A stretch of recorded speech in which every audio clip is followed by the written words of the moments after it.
everyone. Welcome back to the Change Your Mind podcast. I'm your host, Kris Ashley. I explore personal development, spirituality, and science. And today I'm really excited. We're going to talk about value-based decision making, how to stop people pleasing, setting your boundaries, all that good stuff that I think most of us really need to hear.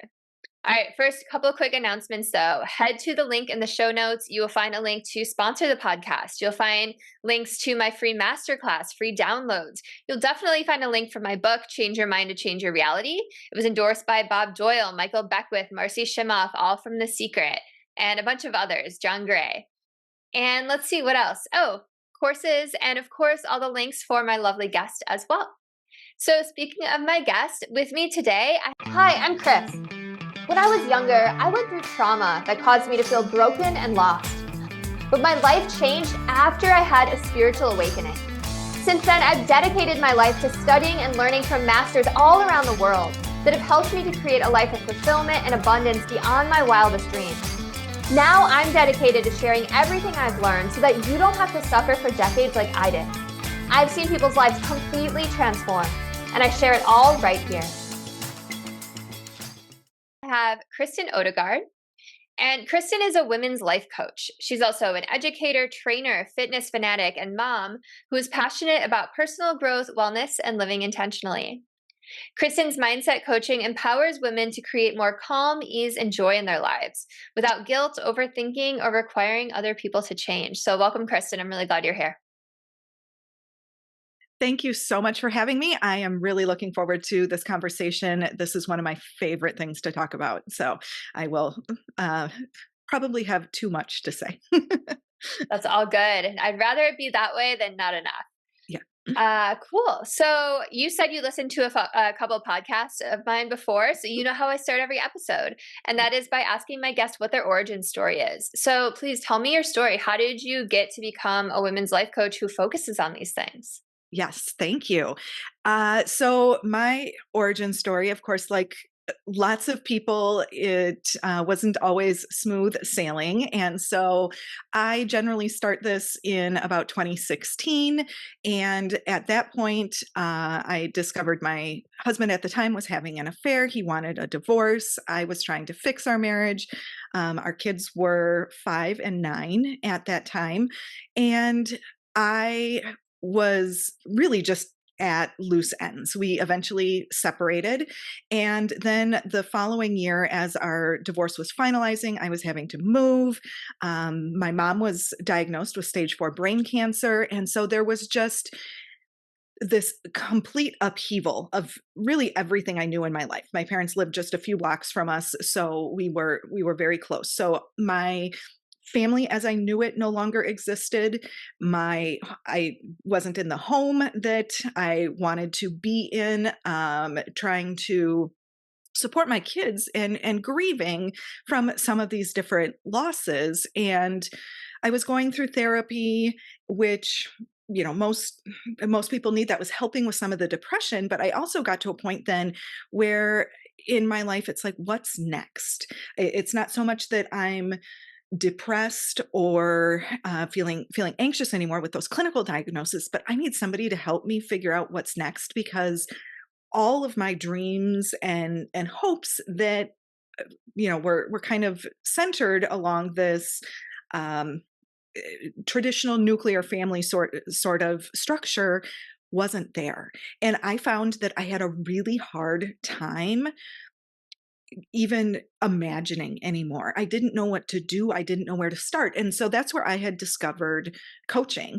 And being in the fitness field for many years as well, I had worked with trainers, I had worked with nutrition coaches, so I had kind of that background. But it was the first time I'd really worked with anybody in terms of mindset and how to think differently and to change some beliefs, and taking a look at beliefs that, man, I was holding on to them so tightly, but they were not serving me anymore. And the process of being able to have to decide, do I want, now it's a conscious choice. Do I want to hang on to this? or am I ready to think about things differently and then act differently? So that's how I discovered coaching. It was such a transformational experience for me, that I originally started relationship coaching and dealing with others, on affair recovery and betrayal. And then I decided I really want to be more proactive. And that's when I launched this iteration of my business. It's been about 3 years now where I've been doing one-on-one coaching, primarily with women, but I do work with men, and taking a look at your mindset and how your thoughts are going to lead to your feelings and eventually create your results, things that you believe, and really just kind of creating the life that you want, which so much comes from your thinking. So that's the origin piece. Thank you so much for sharing your story. I really appreciate your vulnerability, and I think a lot of people will relate to your story. Right? Mhm. And it's funny, I always start these episodes the same way because everyone kind of has a similar story, right? People had to go through that dark night of the soul, their world falling apart, and we all have a choice when that happens. We go through it, and it's hard and we feel all the things, but then we come to that crossroads where we can Yeah. live in that space, or we can kind of pick ourselves up and work on healing, start to work on the healing journey. And the people who choose that, oftentimes once they reach a certain point, they want to go back and help others, and it sounds like that's what you did as well. Yeah. And I think you also, I appreciate that you highlighted why coaching can be so impactful, Hmm. right? Yeah. Because sometimes we know we're like, I have to, I'm still alive, right? Mhm. I have to do something with my life, but I just have no idea where to start. And I think that that's such a great image of like a client, right? Like if you're in that space and you're listening, start to seek out a coach. They can help you so much. Mhm. Um, so I know that you focus on value-based decision making, not people pleasing, not feeling guilty, setting boundaries. Like, why those aspects? Yeah. So I was doing general life coaching initially. And what I noticed was that with I was finding and growing, learning about myself during that process as well, but also the clients that I was attracting tended to be women that were working outside the home. They were maybe they called themselves high achievers, type A, women, women who had strong goals and things that they were working for, but were also really hard on themselves. And so as I was kind of going through that first year, and I started recognizing I'm having these same conversations over and over again about um, how do I do things for myself? Because I've gone on autopilot, and it seems like I do things for my kids, for my family, for my coworkers, everything else that needs to be done. And I'm getting lost in that process. And I know for me, and then working with my clients, that once we really were able to identify some of their core values, it was kind of an anchor, is an analogy I like to use, because once we discovered what their individual values and priorities are, what really matters, why are you doing what you're doing, then it opens up so much more awareness. You can say no to the things that really aren't in alignment with your life anymore. It helps with your time planning, with your finances. And also, then it also gives you some confidence to set boundaries if you need them, um, for your time, for your energy, for your money. Again, all of those resources, because you're very clear on this is what I want and what I need. And often I feel like women especially need permission to say no or to set boundaries, or they feel like they need permission. So this process where we really work on our values first, um, helps to put everything else into alignment and clarify and make some of those conversations easier. Why is it that you think women have a hard time saying no? Yeah. So many things. I think it's from the way that we were socialized. Um, if I we come from a patriarchal society, and women were raised often to be nurturers, to be the caretakers, to manage the home, do a lot of those traditional kinds of things, and those are fine. But often our women's voices weren't necessarily heard or prioritized in that conversation. And I think that's shifting, but it just depends on the culture and the environment that you grew up in, and it also is impacted by your work history and things like that. So it's so common, unfortunately, that I think people think that's the way it should be and that that's okay. And I think we're seeing a lot more now about conversations about the labor in the households and the division of labor in the households, and trying to equalize that a little bit more. And so often women, they weren't raised or had role models that necessarily expressed that were able to put boundaries in place, or that said, "Hey, I'm maxed out. I need help." And that wasn't modeled for a lot of people. So either they don't know how to do it, or they don't even know that they can. Can I just ask, like, what your base clientele like age is? Because Sure. yeah. Why don't you tell me that first? Yeah, so it ranges generally from, I would say, 30 to 50 is kind of that range. Most of my clients are married. They work outside the home. They have some adult experience. I've also worked, with college students. That's a little bit different conversation, but I would say that the majority of them, um, many have children of varying ages, because with kids, every life stage is a little bit different. So a lot of times it's women who are in a transition. Maybe it's having children, or the kids are off to school, or the empty nester, but they're some sort of transition, right? That is like, wow, I need to shift things, and I'm not sure how to do that. Yeah, I guess I was asking because you were talking about like the traditional family roles and everything. And I was Mhm. like, that feels like such an antiquated idea to Yeah. me. You Hmm. know, to me, I'm like, I was wondering if you worked with a lot of Yeah. older women, because to Mhm. me, I'm like, this new generation just feels very different. Like I don't know a single one of my friends, and I'm 38. Like all my friends are in their 30s or 40s. Mhm.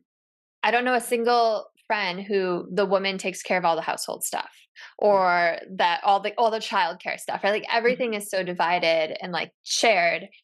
Divided is not the right word. Shared. Mhm. Um, and I also know so many strong women leaders, Yeah. And some of right? that, And right, high is achievers. Yeah. right, who you surround yourself with. And Yeah. I'm Totally. older, so I'm 47, and I think I would say too, like, I am a stronger person. I am more detail oriented than, well, my co-parent or an ex-husband at this time. So naturally, I took on some of those tasks that he was more than ready to just say no. And we just got really unbalanced, and then didn't have the communication skills probably to rebalance some of that, in addition to other things. So I think it again, there's just so many variations of that. Sometimes it's age, sometimes it's just the demographics of or the culture in Yeah. which you were raised, and what you saw. um and I would say, by and large, most of the women, I'm in the Midwest, most of the women I know would say, we share, but it could be a lot better. And so, I think wonderful for you that, that is not so much your experience. And that's really, I think, what a lot of people are working towards. Yeah, I think you had a good point. It's about who you surround yourself with, right? Because Mhm. I mean, I'm so picky about who I surround myself with, right? Because Yeah. you know that old adage, it's like you are the result of the 5 people you surround yourself with the most, right? Mhm. Because your peer group influences you, and we tend to gravitate towards like-minded people. So if you're Mhm. purposely putting yourself in a situation around other high achievers versus maybe, maybe not, right? Mhm. Um Yeah, no, it's an interesting decision or an interesting conversation just to have in general. Like it makes me think. So my husband works in the video game industry. He works for this amazing woman CEO. She is like a powerhouse. She is a badass. Like she Mhm. has started and sold so many companies. She's worth millions. She's awesome. And she often gets these questions from people like maybe like reporters or something like, what do you have to say? Or do you have any advice for like women trying to break into the marketplace? And she's like, don't suck. That's her answer all the time. She's like, just work and be good. And like, Mhm. why does it have to be like the woman and a Yeah. woman in the workforce Right. or a Right. woman CEO or woman leader? Like, it's no different, right? Just Mhm. be good at Yeah. what you do, right? So Mhm. I don't know. I love that. So Mhm. okay, cool.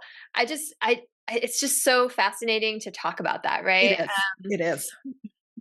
And it's interesting to talk about like the psychology behind all of this, right? Mhm. So like I guess also like what's the psychology behind people pleasing, right? Right. Why do women tend to people please more? Yes. And so a lot of times people are looking for validation, acceptance, approval.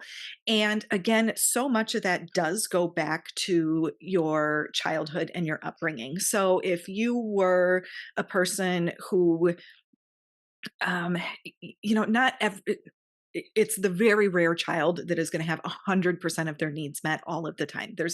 You know, parents are humans and they're imperfect. So it can be somebody who needs additional approval. It may be that parents only gave it in certain aspects, so they didn't feel as seen and heard, maybe as other cases. For me, I grew up with a chronically ill younger sibling, and who was in and out of the hospital. My mom lots of times would stay for a month at a time with him at the hospital, and my dad was working full time. So my parents didn't do anything wrong, so to speak. I just and of course I didn't figure this out until I was in adulthood, but I didn't feel seen and heard as much. So then I need to have straight A's. Whatever activities and sports that I did, I needed to do the best. And I was really hard on myself because it felt like sometimes the only time I was getting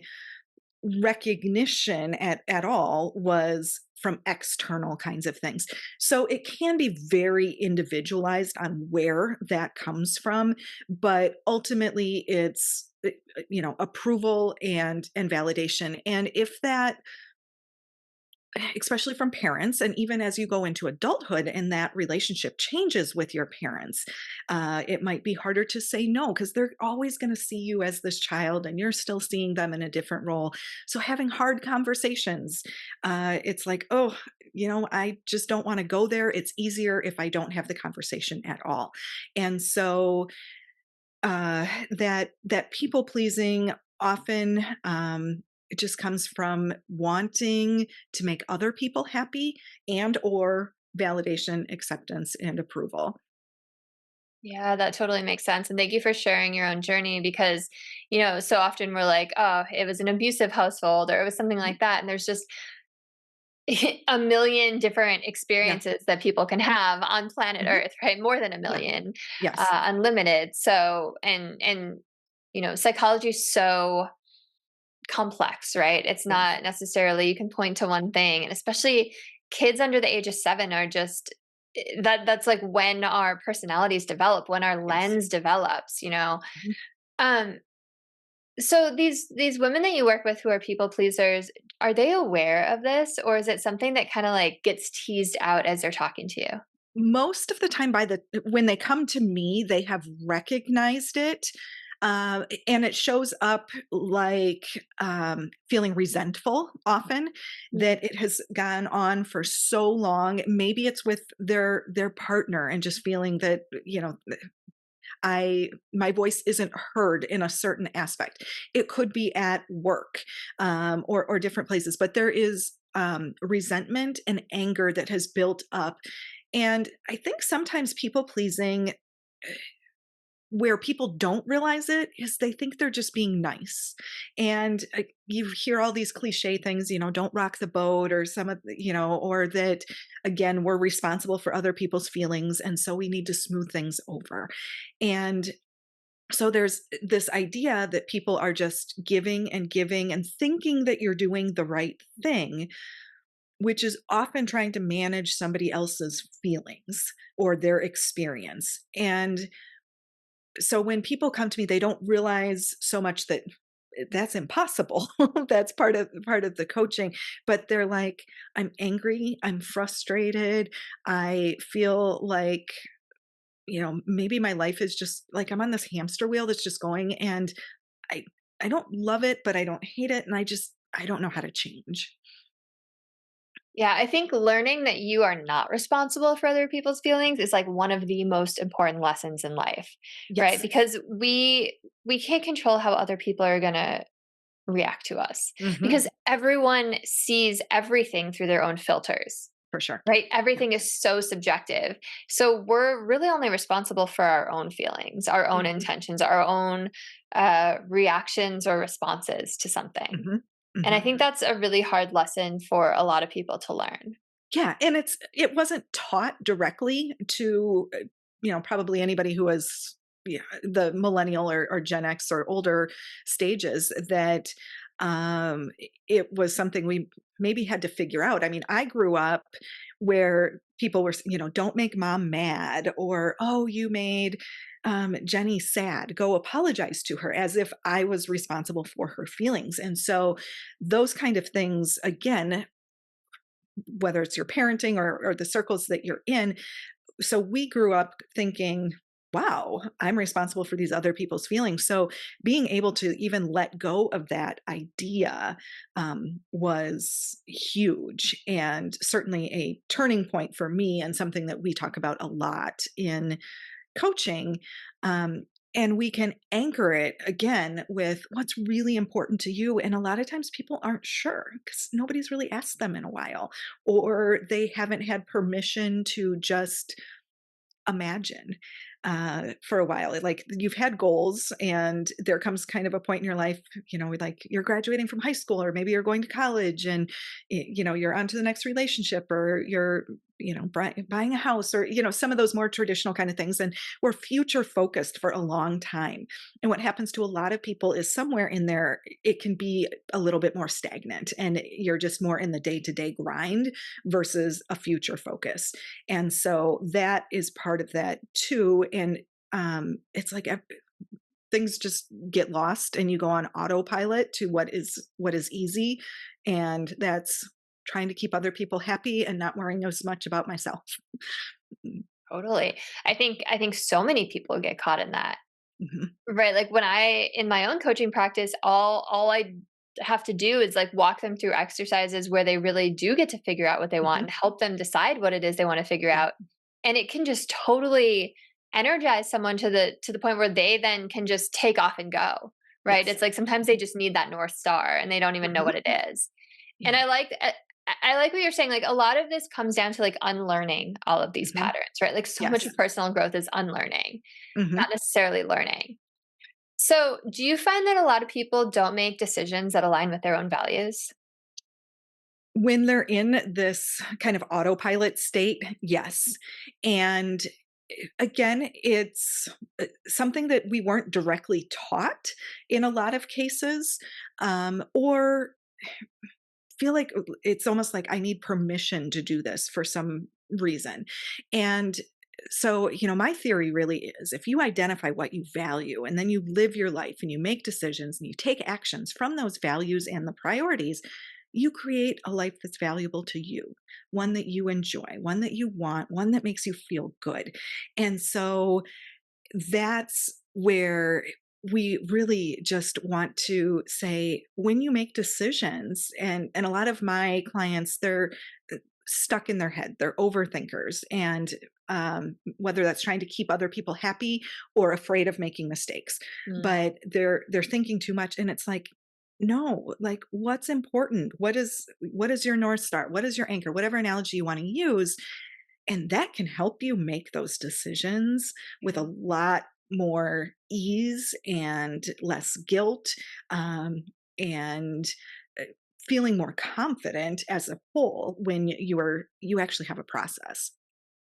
Yeah, yeah, I really like that idea of like listing out your core values, and then for every decision you have something to measure against. Mhm, It's mhm, so much easier to say yes or no that way, right? Because you're like, yeah, does this align with who I am as a person? And then also those future dreams of like what I want.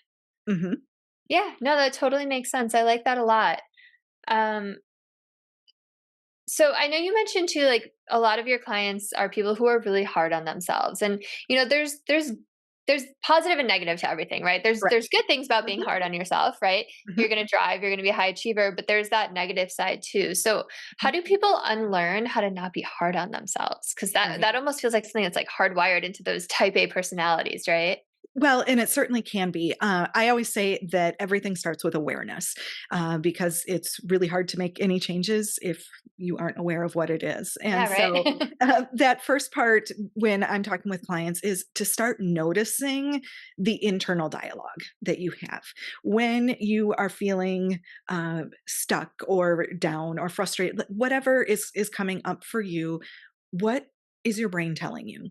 And to start being aware of that process. And for most of my clients, that tends to be more negative. And our brain is skewed a little bit more negative, from biology. So that's understandable. But, it's almost the mean in a lot of cases that you wouldn't actually say this out loud to anyone that you cared about.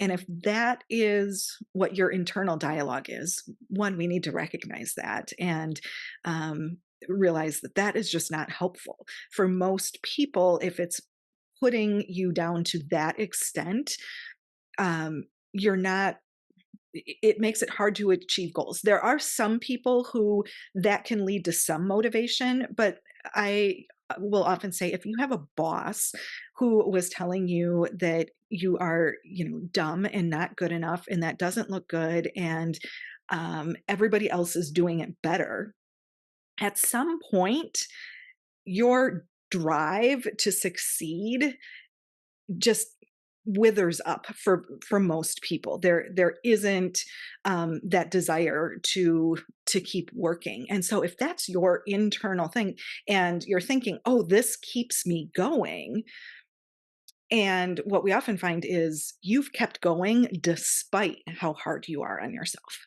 not because you are so hard on yourself. And imagine what you could do if you had somebody who was saying, great work, and that you did that really well today, and was somewhat more positive. It doesn't have to be even a complete cheerleader, but just not negative. And so we start noticing what that chatter looks like, and then that's where some of the mindset work that we do comes in, and starting to change some of those thoughts that are deeply ingrained about themselves. Yeah, I appreciate all that. I guess when I was thinking about it, I was having a different definition of being hard Okay. on yourself. I was thinking Yeah, like detail oriented. sure. Um, what you said, that's real though. Like that is super sad. Mhm, And it's true, like psychologists estimate 90% of our thoughts are negative and repetitive. And like you said, mhm, it's biology, it's a survival mechanism, right? mhm. We're wired to look for the danger, Yeah. right? So it makes sense. Um, yeah, it's so interesting how some people talk to themselves. And I used to talk to myself that way too. And it took a lot of work. Mhm, Uh, but sometimes we forget, right? So just a personal story. I had hired a nanny, and she had this like internal dialogue that she said out loud. So it was just a stream of consciousness. So I always knew what she was thinking. mhm, And she was more hard on herself than anyone I'd ever met. If she just did something wrong and I was like, "Oh, hey, let me like show you how to do this a different way." She'd be like super cool about it, and then I'd walk out of the room and I'd hear her go, "Ah, you're such an idiot. God, you're so stupid. You're totally going to get fired." And it was like, "Oh my god, it was like heartbreaking." mhm. Like something like that comes from like trauma, right? Like It someone external saying that to you. it can, sometimes it can be from, um that at some point that was motivating, like to have somebody who is better than you or ahead of you in whatever endeavor you're looking for. Sometimes it can be that people have adopted that to be motivating or for, to help with determination, and it just went wrong somewhere. It can also be, again, from perfectionism. Lots of times, yes, is very much a coping skill or a traumatic response in terms of being felt like I'm less than and not good enough, and that the perfectionistic side of things, yeah, that's a whole nother conversation on how that can look, with not feeling good enough. And again, being like that really detail oriented, like no matter, it's never quite good enough. Asking other people for their opinions, kind of crowdsourcing opinions, rereading emails, 9 times before you send it because I, I didn't quite get it right. So those are some other skills that, yes, can also be hard on yourself in that way too. Yeah. Yeah, totally. Okay, so you said the first step is kind of becoming aware, kind of Mhm. noticing that you have this internal dialogue.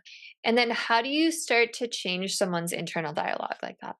Right. So we'll start very small and one step at a time. So taking, if there's a thought that is not serving you, that maybe it's just um, I'm never good enough, or whatever I do, it's not enough.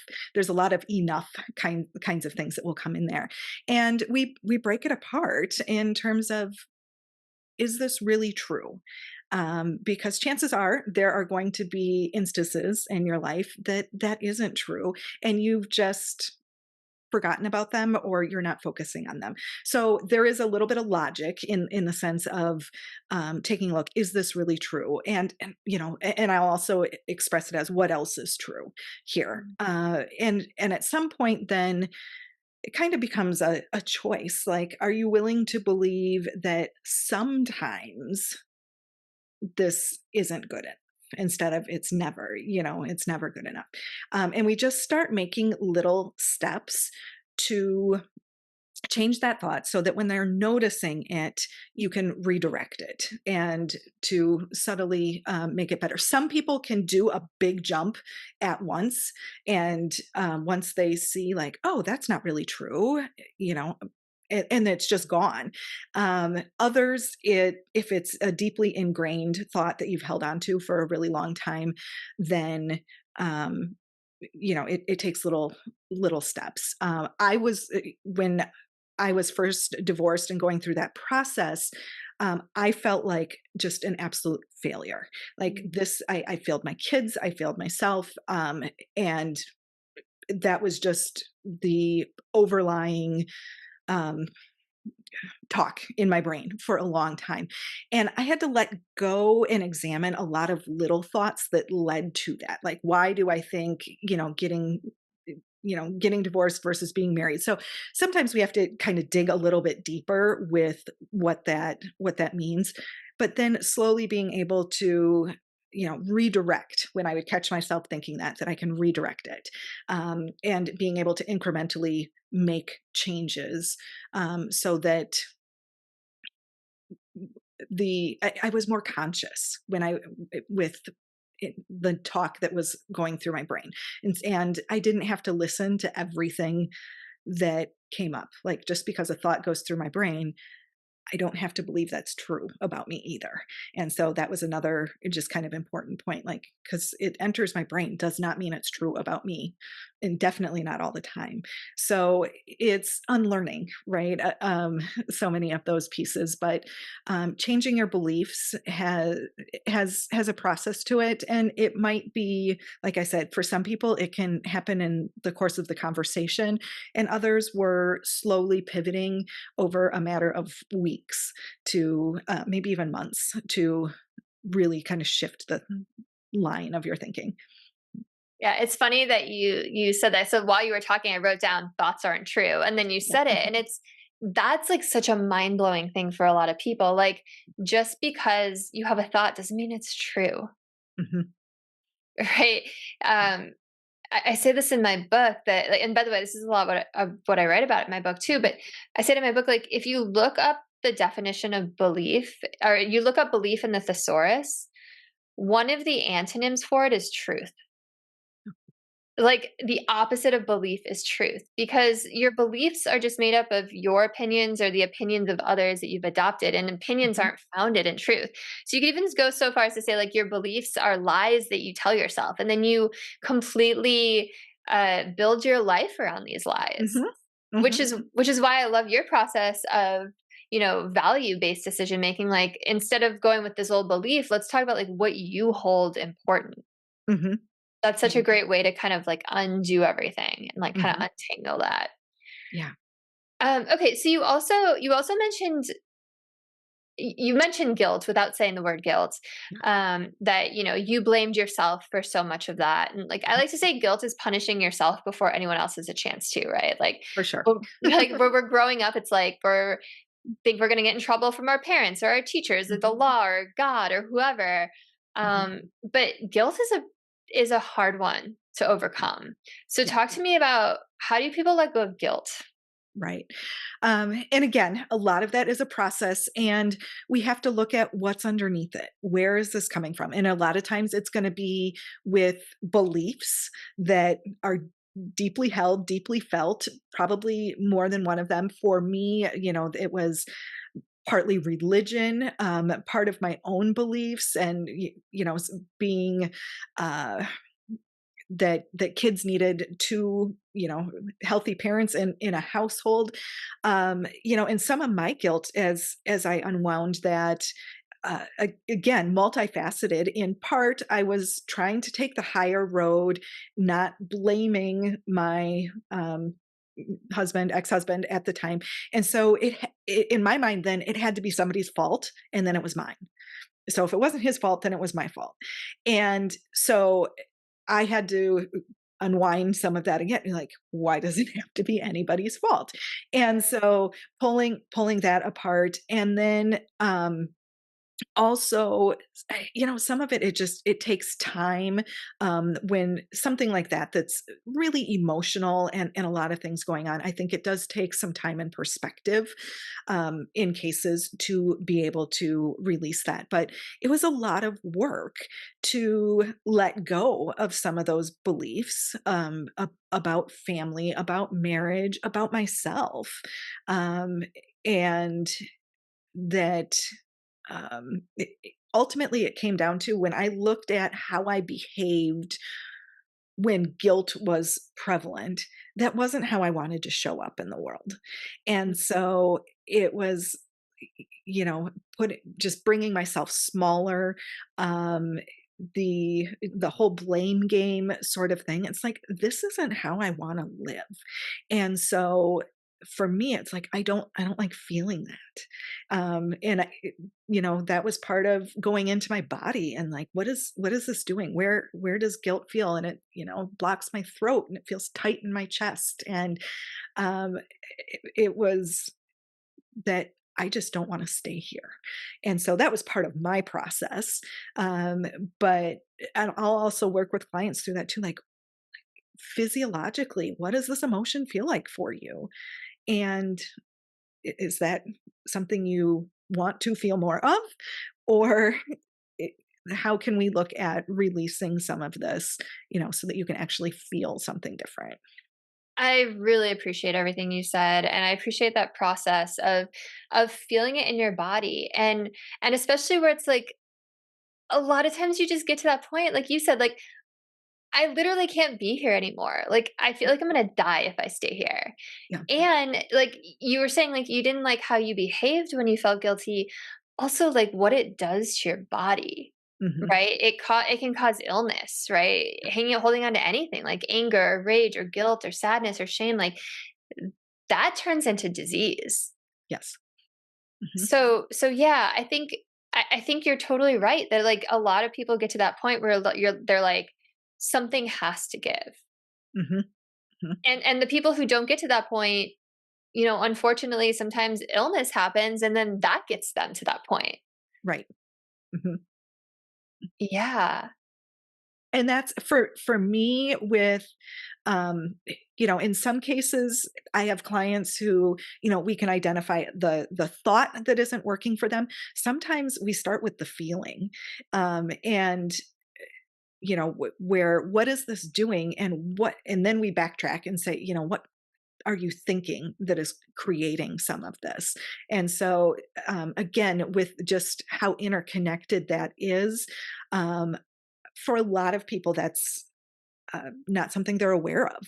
And being able to link that. And I know anger for me was another one. Like, I don't like feeling this way. I did have a lot of anger, just part of the grief process with other things. And it's like, I don't want to stay here. So then I have to think differently to be able to feel differently. And again, getting to that point. So, it's interesting how people come to try and make that change. But whether it's more the thinking or the feelings, but they're usually pretty intertwined. Yeah, totally. And it makes sense that like some people need to go in through the emotion Hmm. because it's like if you're not used to watching your thoughts and being conscious and being mindful, like you have no idea what's going on in there. Hmm. It's Hmm. just overrun with Yes. this voice and you're like, who is this voice? Is that me? No, that's not me. That's like this program running, right? Mhm. um but yeah, your thoughts create emotions and then your emotions create those same kind of thoughts and you just get stuck in this infinite loop Yes. unless you break it. Hmm. Yeah, no, I'm loving this conversation because not only is it so relatable, but it's so fascinating how our brain works, Hmm. Yes. right? And guilt especially is so fascinating because it's like something's totally not your fault, right? Mhm. Like I was sexually abused by a family member and like guilt was the primary emotion that I felt for years and years and years. It's like that's not your anyone objectively can say that. I could objectively probably say it, and you with your husband, but it's like something in us, like you said, you didn't maybe it's because like you said, you didn't want to blame someone else, so you had to turn Mhm. that blame on yourself. It's really interesting how it works. Mhm. So another thing I want to talk to you about is boundaries. That's a really big one. So just talk to me a little bit about boundaries. What do you see with your clients as far as boundaries? Yeah. Um, I'll start by saying what I think of as boundaries. I like to use this description is it's like a fence, like if you were fencing in your yard, for example. And so you are able to you keep what you want within there. Most of the time there's a gate. You can, allow people to come and go as you choose, but you can also put that gate up and, that is kind of your barrier. And most people understand that they're not just going to come. I'm not going to have a party on somebody else's property, right? That would be That'd be weird. I think it'd be weird. It would be awkward. And so, people can understand that. And all of your finite resources, your time, your energy, your finances, all of that, you can have boundaries around that as well too. And to protect yourself and decide what you're going to give to other people and what you are going to let, which people you want to allow into those spaces. And again, kind of, those core priorities. Like for me, it's being my family is part of that. My health as a whole is part of that. And growing and learning are kind of like my big three.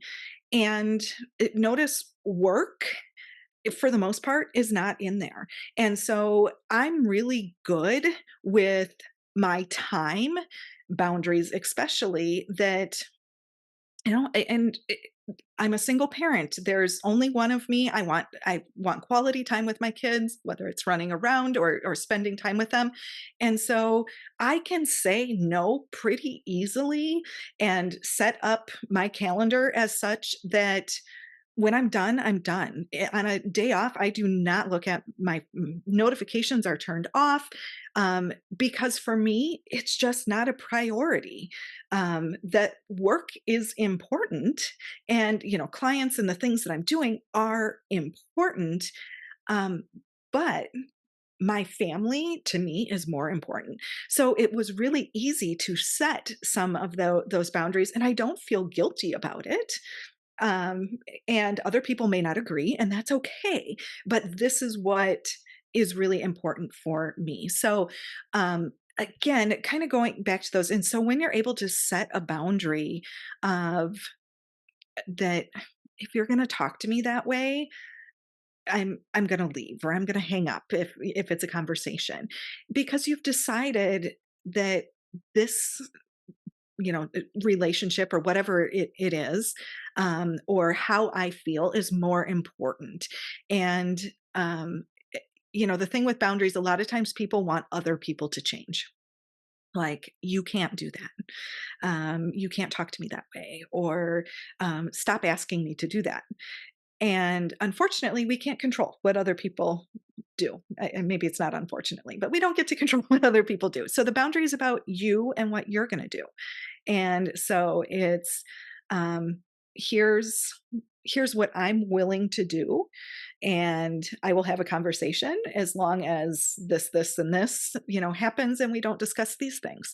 That's what you can enforce all on your own. I'm going to have this conversation or not. And so I think that's often a misconception with boundaries, is we want to make other people change, because then it's easier for us. We don't have to do as much of that internal work. Um, but most of the time that doesn't work. And so it's determining what you're going to allow into your time and your space and your energy. I really like that definition a lot. And I really like that last part where you were talking about you can't control other people. And so often with boundaries, people think that it's about changing someone else. Mhm. And it's really about keeping like your safe space.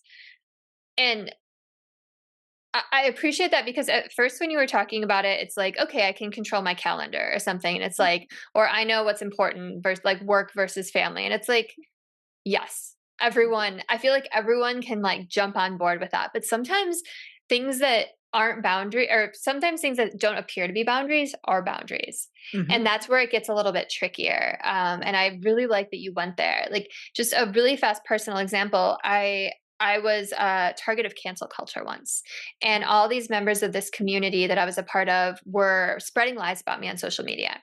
And I went to like literally three different therapists, because I was just so messed up from this. And they were like, this is a lesson in boundaries. Those people that were in that community didn't set proper boundaries for themselves when they were in there. So they're projecting things onto you. And you're not setting proper boundaries now because you're taking it personally. Yeah. And it was like, holy shit, like this crazy aha moment Mhm. where it's like sometimes a boundary looks like you not letting the negativity in, or you're not taking something Mhm. personally. Yeah. And that's a much harder boundary to like It imagine. is, and even to reduce people pleasing behaviors or actions really is a boundary, because you're setting a boundary with, I'm not responsible for your feelings. Like, I'm not going to take this Mm. personally, and or you may not like that, and I'm okay with that because this is what I need. So that really is it's a personal boundary in order to stop some of those behaviors as well, because you're setting a limit for yourself. And here's what I'm willing to do, and here's what I'm not willing to do anymore. Yeah, I love that you just brought it back around. That's so true. And those kind of boundaries are uncomfortable, They are. right? Mhm. Uh and I think it's part of it is you just have to get comfortable with being uncomfortable and know that like on the other side of that is your peace of mind and happiness. Mhm. Yes. So discomfort is the price of life, right? And that you being uncomfortable, and I don't know anybody who really likes being uncomfortable, but when we learn how to move through it and accept it instead of resist it, is really, I think, when your life can expand, and that you're open to more possibilities and more feelings, because you're not using so much energy and emotion to just try and stop being uncomfortable, because man, that's going to happen whether you want it to or not. Yeah, totally. And it's like outside of your comfort zone is where growth happens, right? And like it I love that you just said it's going to happen whether you like it to or not. And that's kind of what we were talking about before where, you know, you have the opportunity to change and you could change now or you can wait till things totally fall apart to change, right? Mhm. And Yes, that choice is yours. And, you know, I know we're kind of running out of time, but I just really want to touch on the not taking things personally, even though that wasn't something on our list. Like, what are your thoughts on that? Like, because I feel like that's such a big lesson for a it lot of people is. to It learn. is.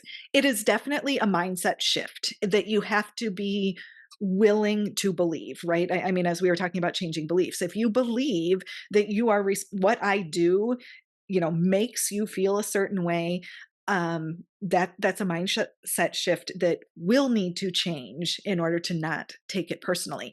I know that I have two teenagers right now, and we've worked really hard on them being able to express their emotions, because a lot of times they don't get to do that. They don't get to do that at dad's house. They don't get to do that at school.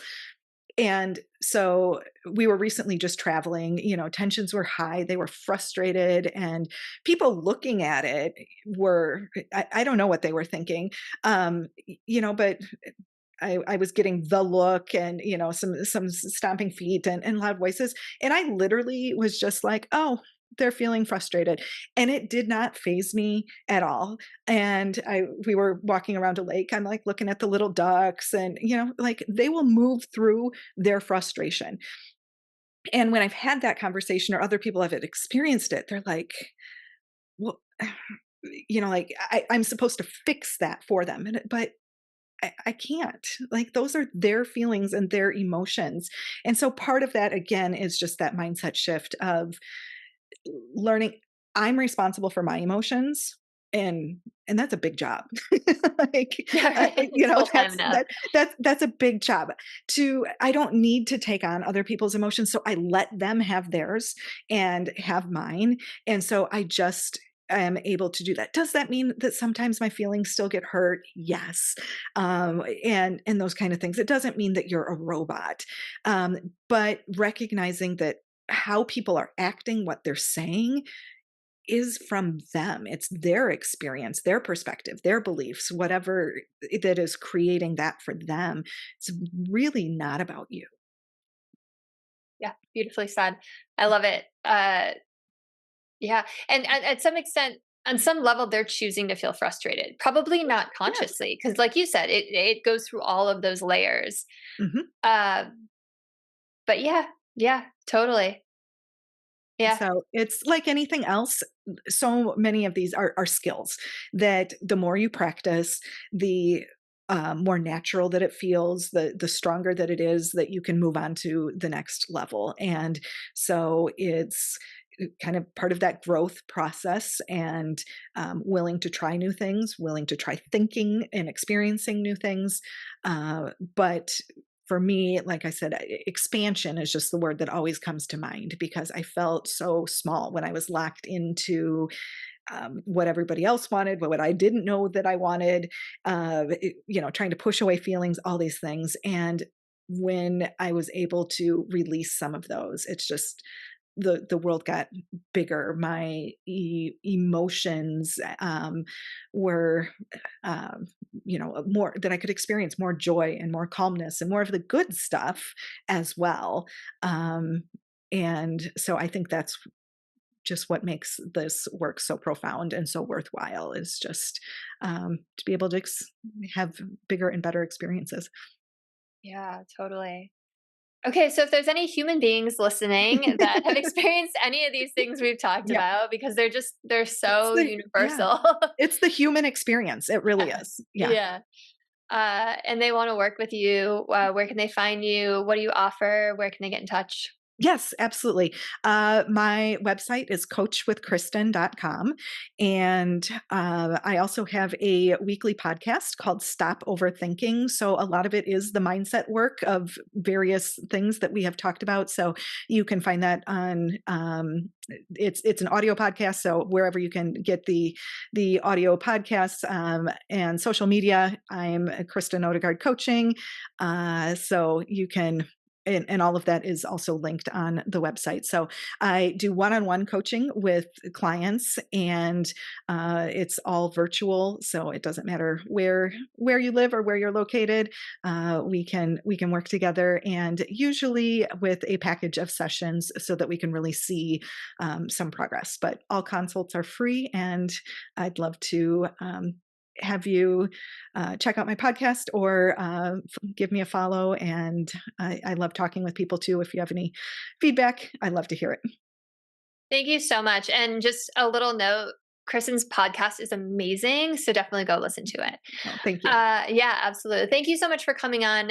This was such a great conversation and it's so important. Uh, just, yeah, like we've been saying, it's so universal. And I think there's so many people who were in that place that you were describing you were in, that are like, okay, which way's up? Right? Like, Mhm. how do I even make the first move? I know I want to change, but like, what's the first step here? So, yeah, I just appreciate you and your time. So thank you so much. Thank you, Chris. And yeah, and if you are listening, please like, share, comment, subscribe, send this to someone who you think could use it. And I'll see you all next week. Have a beautiful rest of your day.